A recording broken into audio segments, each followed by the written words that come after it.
তোমার জন্য আমি সবসময় হ্যাপি থাকতাম। তোমার সাথে কাটানোর প্রত্যেকটা মুহূর্ত আমার কাছে অনেক বেশি দামি। হ্যালো বন্ধুরা, আপনারা সবাই কেমন আছেন? আশা করছি ভালোই আছেন। তো আজকে কথা বলবো নির্জন ভাইয়ের দ্য সার্কেল অফ লাভ নাটকটি নিয়ে।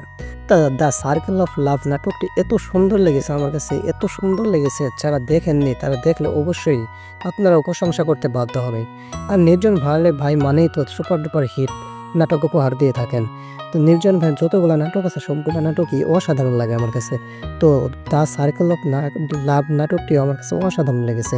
যারা এখনো নাটকটি দেখেননি তাহলে এখনই নির্জন ভাইয়ের নাটকটি দেখে আসতে পারেন। আর নির্জন ভাইয়ের এই নাটকে এত সুন্দর একটা অভিনয়, এত সুন্দর ইমোশনাল ব্যাকগ্রাউন্ড, এত সুন্দর ইমোশনাল সিন, যা আপনি দেখলে অবাক হয়ে যাবেন। এত সুন্দর একটা নাটক, এত সুন্দর নাটক নির্জন ভাই কিভাবে উপহার দিতে পারে, নির্জন ভাই এত সুন্দর করে কিভাবে নাটকগুলো এক্সপ্রেশন করতে পারে, নির্জন ভাই এত সুন্দর করে কিভাবে নাটকগুলো করেন। তো নাটকটি অসাধারণ লেগেছে। আর নাটকের নিত্য নতুন আপডেট পেতে আমাদের এই চ্যানেলটি এখনই সাবস্ক্রাইব করে পাশে থাকুন। ধন্যবাদ।